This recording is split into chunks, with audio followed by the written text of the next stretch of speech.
Have you ever felt that cold, clammy fear when you realize that everything around you is a set? Not in a movie, but in reality.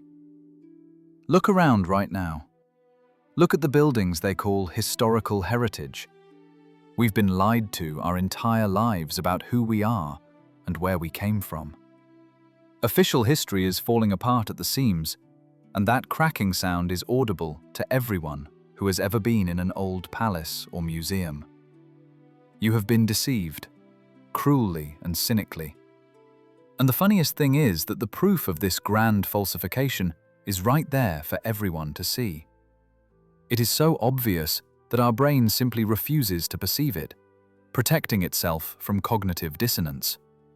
We are talking about beds, about the tiny, almost childlike beds of great kings and emperors who, according to legend, ruled half the world. Have you ever wondered why, in halls with ceilings 5 or even 6 meters high, where doorways rise to 4 meters, there are beds only 150 or 160 centimeters long? This is not just an absurdity, it's evidence. Historians, these guardians of the official matrix, feed us tall tales about people being shorter in the past. We are told that the average height of a man in the 17th or 18th century barely reached 160 centimeters. But allow me, if they were such shorties, why would they need doors through which a horseman could ride without bending his head? Why would they need stair steps so high that only a person with legs a meter or more in length could comfortably climb them? Here's where it gets most interesting. They try to convince us of the absurd theory that kings slept sitting up, supposedly so that blood wouldn't rush to the head, or so as not to confuse a sleeping person with a deceased one, or for better digestion. Do you seriously believe this nonsense? Imagine Louis XIV or Peter I, people who spent days in the saddle on military campaigns, ruling gigantic empires. And this powerful ruler comes to his bedroom and suffers all night, hunched over on a semi-reclining couch, like in the economy class of a budget airline? This contradicts physiology. Any living organism needs full horizontal rest for spinal recovery. The version about sleeping sitting up is a pathetic attempt by historians to explain a discrepancy they cannot hide. Let's engage logic and discard school textbooks. Architecture is frozen music, but it is also frozen ergonomics. Any building is constructed for a specific consumer. If you build a dog kennel, you make the entrance sized for the dog. If you build a house for a person 1 meter 80 centimeters tall, you make the doorway 2 meters, not 4. The gigantic doors of the Hermitage, Versailles, palaces in Potsdam or Vienna are not just about pomp and grandeur. They were a functional necessity for those who built them. These doors have handles located at such a height that a modern person, even a tall one, has to reach up to open them. Now imagine the Lilliputian king from the official version of history trying to reach that handle. He would need a stepladder. The conclusion is terrifying, but inevitable. Those who lived in these palaces in the 18th and 19th centuries did not build them. They simply found them. They came upon the ruins of an older, more advanced, and, most importantly, physically larger civilization. Our ancestors, or those presented to us as ancestors, were a kind of squatters. They moved into the vacant, gigantic halls, did some renovations, dragged in their small furniture, their short beds, and began to play at grandeur. This explains everything. Both the cold in these enormous stone shells, which cannot be heated by ordinary fireplaces, and the lack of proper toilets and sewage systems in Versailles, even though the engineering systems of the past, like Roman aqueducts, were perfect. The new occupants simply didn't know how to use the technologies of the giants, and turned the palaces into stinking cesspools with golden stucco. Look at the paintings of ruin artists, like Piranesi or Hubert Robert. We are told these are Fantasies. But why, in these fantasies, do tiny people swarm among Cyclopean ruins, using gigantic columns as supports for their shacks? It's not a fantasy. It's a documented chronicle of how people who survived a global catastrophe adapted the legacy of Titans. And those very short beds are simply the furniture of the new inhabitants. Small, weak, knowledge-deprived, yet very vain people who appropriated someone else's walls. But if the palaces weren't built for us, then who were they built for? Who were these beings, 3 or 4 meters tall? And where did they disappear so suddenly that they left their homes perfectly preserved? Official science remains silent, because the answer to this question would shatter the foundation of modern power. For if we learn that we are merely a secondary civilization living on the remnants of gods, our entire political and religious system would collapse. But there are facts that cannot be hidden. And we're not just talking about doors. It's about stone processing technologies that we cannot replicate even today with our lasers and diamond cutters.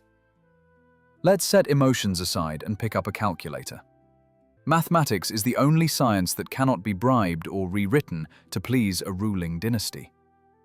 If we look at the official data regarding the construction of those very palaces with 4-meter doors, the numbers simply don't add up. We are told that St. Petersburg, this city of giants, was built from scratch on a swamp at the beginning of the 18th century.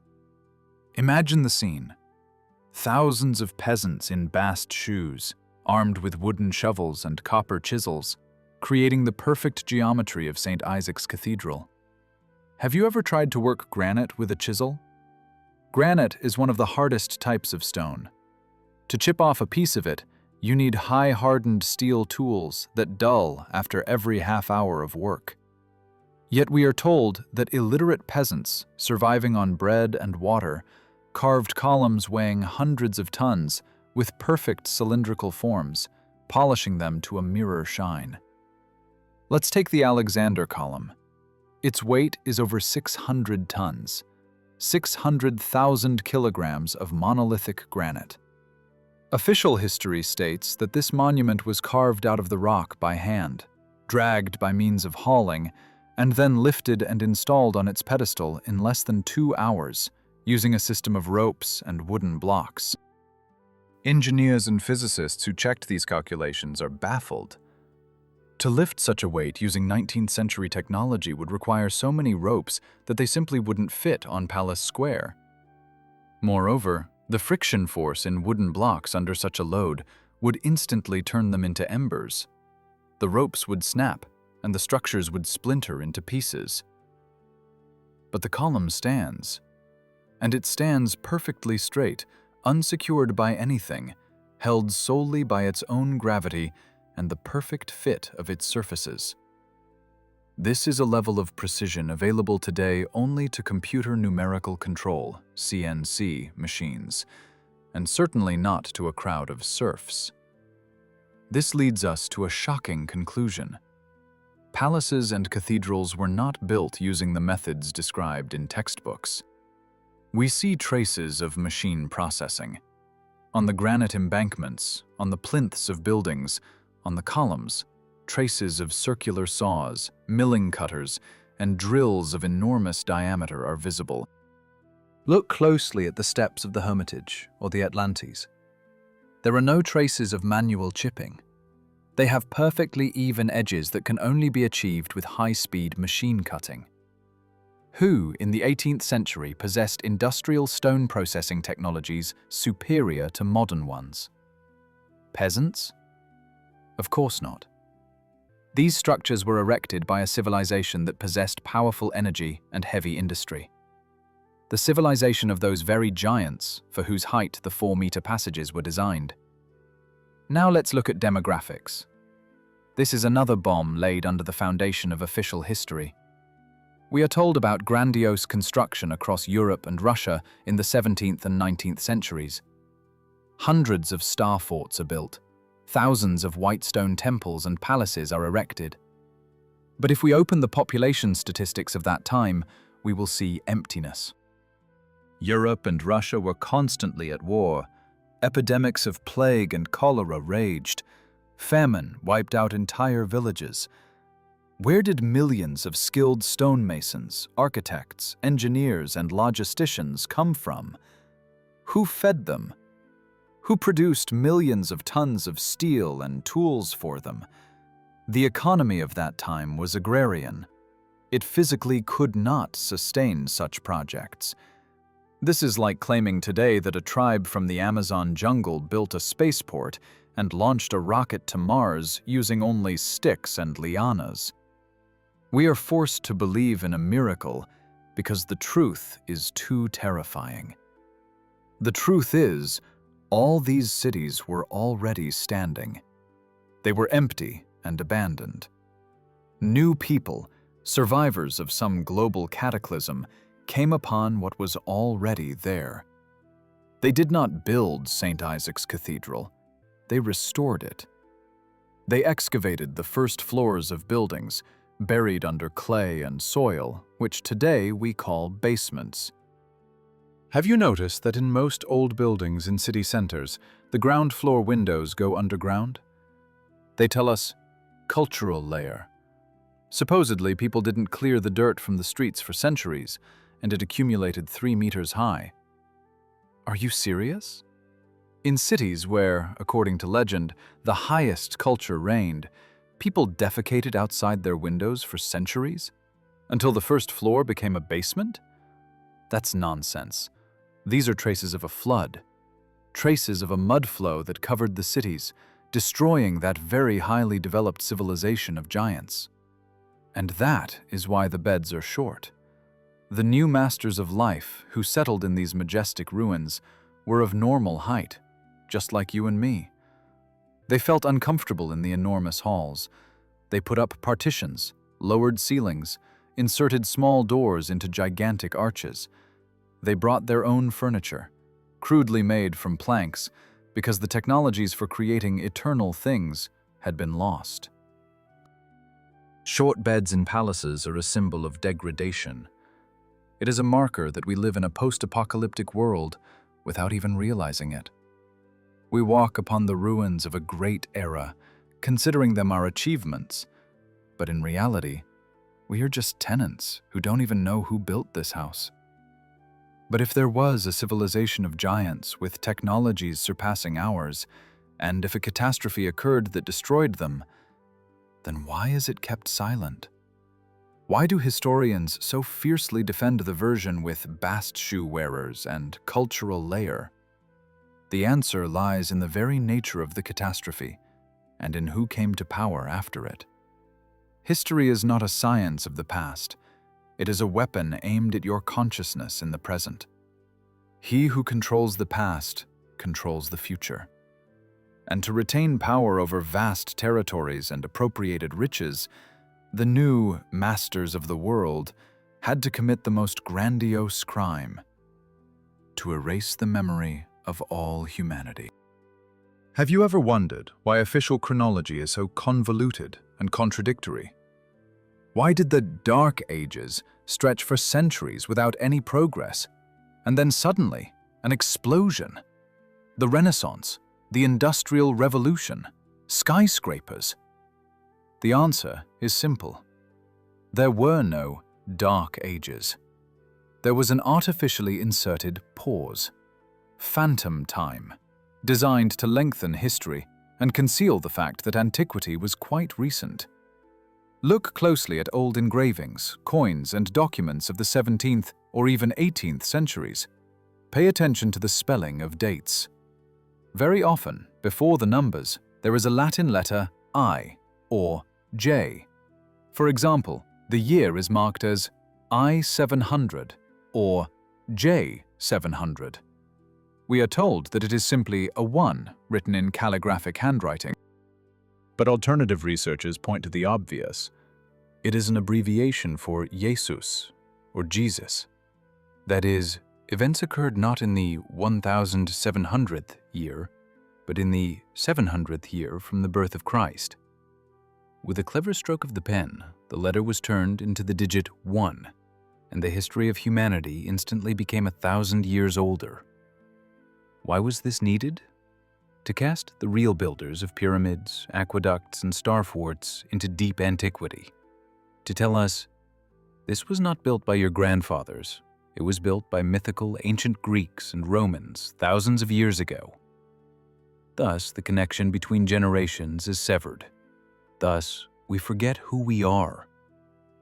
But the most important proof of forgery is maps. Maps don't lie if you know where to look.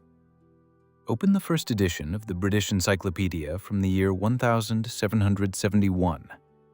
It is an official document, the pinnacle of knowledge of that time. Find a map of Eurasia there. You will see a vast country that occupies most of the continent, from the Urals to Alaska, from the Arctic Ocean to India. It is called Grande Tartarie, Great Tartary. This is not a small region. It is the largest state in the world, next to which the Russian Empire looks like a modest neighbor. Where is this country in history textbooks? It's not there. It was erased.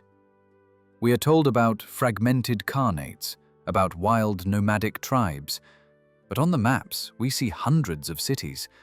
Grustina, Kambalu, Serpunov. Where are these metropolises? Official history calls the war with Yemelyan Pugachev a peasant revolt. But does a peasant revolt require a regular army, artillery, and the redrawing of borders after victory? No. It was a world war. A war between the rising pro-Western Romanov Empire, which, in essence, was the occupation administration of Europe, and the remnants of that very ancient, gigantic Empire of Tartary. The Romanovs won, and the first thing they did was rewrite history. Tartary disappeared from maps. Its cities were destroyed or renamed, and its inhabitants were declared illiterate rebels. That's when the total forgery began. Libraries didn't burn by chance. Archives were destroyed by the carload. Recall the fire of Moscow in 1812, or the Great Fire of London. Fire is the best censor. It destroys evidence faster than any decrees. Another mind-blowing fact: global architecture.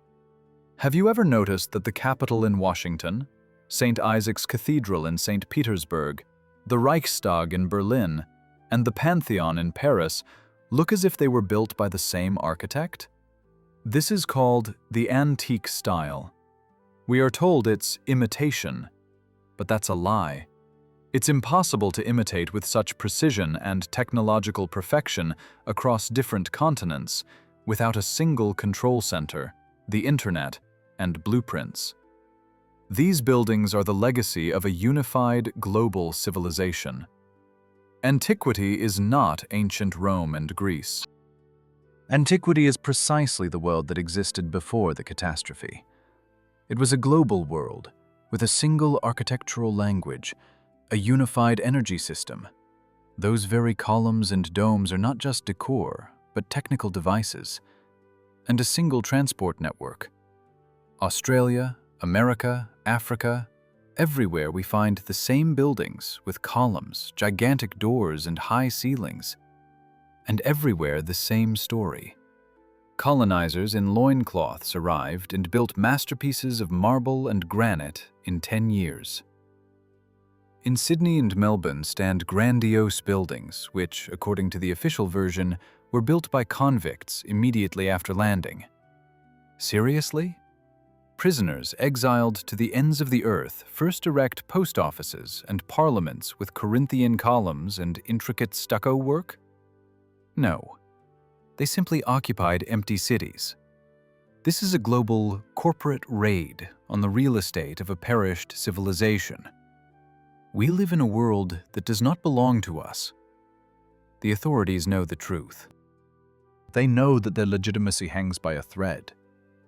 If people learn that all modern states are essentially looters on the ruins of Tartary, the question will arise, who gave you the right to rule us? Therefore, they maintain the myth of gradual development from monkey to iPhone. But the truth is breaking through. The ground beneath our feet is literally riddled with bones and artifacts that do not fit into Darwin's theory and Scaliger's chronology. But the most terrifying thing is not in the past. The most terrifying thing is that the catastrophe that destroyed the giants and Tartary was not accidental. It was a planned cleansing. And apparently, this process is cyclical. Let's talk about how the population changed, where people who didn't remember their kinship came from, and why the clay that covered the cities has such a strange composition. Are you ready to learn the truth about how we were turned into obedient biomass? We have reached the darkest and most physically tangible part of our investigation. If previous facts could be attributed to errors by historical scribes or peculiarities of architectural fashion, the ground beneath our feet cannot lie. In the literal sense of the word. Go outside, grab a shovel, and dig in any historical center of any city in the world, be it Moscow, Kazan, Prague, or Rome. What will you see? You will see meters of homogeneous clay or loamy soil, devoid of humus, traces of human activity, or garbage. It is clean, sterile soil that covered the first floors of buildings like a dense shroud. We are told that this is a cultural layer, but any archaeologist knows that a cultural layer grows at a rate of 1 centimeter per 100 years and consists of ash, bones, pottery shards, and organic matter. Here, however, we see 3, 4, and sometimes 10 meters of clean clay, burying windows and doors. This phenomenon is called mud flood by alternative researchers. It's not just a flood. It is the consequence of the use of geodynamic or atmospheric weapons of incredible power. Imagine a shockwave that turns soil into liquid, lifts millions of tons of earth into the air, and then unleashes this mud avalanche upon cities. Buildings withstood it due to their cyclopean strength, but they were buried alive. That is why the entrances to the Hermitage or the Polytechnic Museum are below ground level. These are not basements. These are the former grand entrances for those very giants. We, the current inhabitants, have turned second-story windows into doors and walk on the roofs of a buried world, without even suspecting it. There is another witness who remains silent, but its silence is deafening. It is the forest. Have you ever walked through old Russian or European forests? Look closely. You won't find trees older than 150 or 200 years there. Official botany claims that oaks or pines can live for hundreds of years. But why then do our forests look like young growth? Where are the centuries-old giants, 3 arm spans wide, that should remember the times of Ivan the Terrible? They are gone. Photographs of Siberia from the late 19th century show a bare steppe. There were no forests. They burned down. The entire planet burned in the flames of that very catastrophe that destroyed Tartary. We only see young forest that began to grow when the atmosphere cleared of soot and ash. And here we come to the climate. Palaces with 4-meter windows and gigantic doors were designed for a different world. For a world where there were no harsh winters. In the original blueprints of many old buildings, there are no stoves or chimneys. The fireplaces we see now are decorative additions that could not heat such volumes. And famous stoves, like those of Amasov, appeared much later, when the new occupants were freezing in the captured stone shells. Previously, the climate was subtropical, from the equator to the Arctic Circle. This is evidenced by palm trees in old engravings of St. Petersburg, and the lack of warm clothing on antique statues. The catastrophe shifted the poles, changed the atmosphere, and brought cold. Great Tartary froze. Mammoths, peacefully grazing on the green meadows of Siberia, instantly turned into ice statues with undigested grass in their stomachs. This was instantaneous freezing, possible only with atmospheric depressurization or the collapse of an ice dome. And now, for the most terrifying part. Who populated this empty, cold, and clay-covered world? We did. But we are not the direct descendants of those titans. We are a different biological branch. Look at human physiology. Our backs ache from bipedalism. We burn in the sun without clothes. We cannot eat raw meat. Our teeth do not fit in our jaws. We look like an artificially bred species, or refugees from another planet, who could never adapt to local conditions. Those who initiated the reset cleared the territory of dangerous giants who possessed knowledge of free energy and ether, and populated the planet with us, small, weak, with short memories and short lifespans. That is why these short beds suit us. The furniture brought into the palaces in the 18th and 19th centuries was already made to our standards, to the standard of a service human. We were convinced that we are the pinnacle of creation, having passed a long path of evolution. But in reality, we were simply dropped into ready-made sets, given primitive technologies, a religion of humility, and a false history.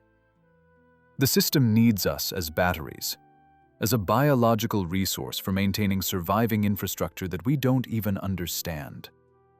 We mine ore, pump oil, which may be the blood of the earth, not the product of dinosaur decomposition, and maintain the operation of a gigantic machine whose true purposes are hidden from us.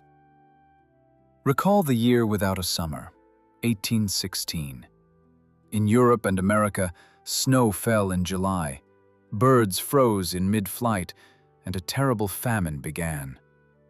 Officially, we are told about the eruption of the Tambora volcano, but the symptoms more closely resemble a nuclear winter. It was at this time, in the first half of the 19th century, that a strange demographic explosion occurred. The population of cities sharply increased. Hundreds of thousands of people with no past, no lineage appeared, massively filling factories and plants. Where did they come from, if there had been famine and cold before? This was the new batch, the upload of a new version of humanity onto the Earth server. We live in a post-apocalyptic world. We are children of a nuclear winter and a mud flow.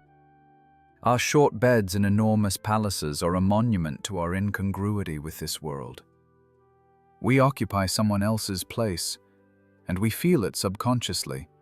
Hence this longing for a golden age, for a lost paradise. This is not a myth. It is genetic memory, that gods once lived here, and now we do. But who controls this process? Who presses the reset button every few hundred years? And most importantly, are we not approaching another finale? After all, technologies are again reaching a dangerous level, and the population is becoming too difficult to control.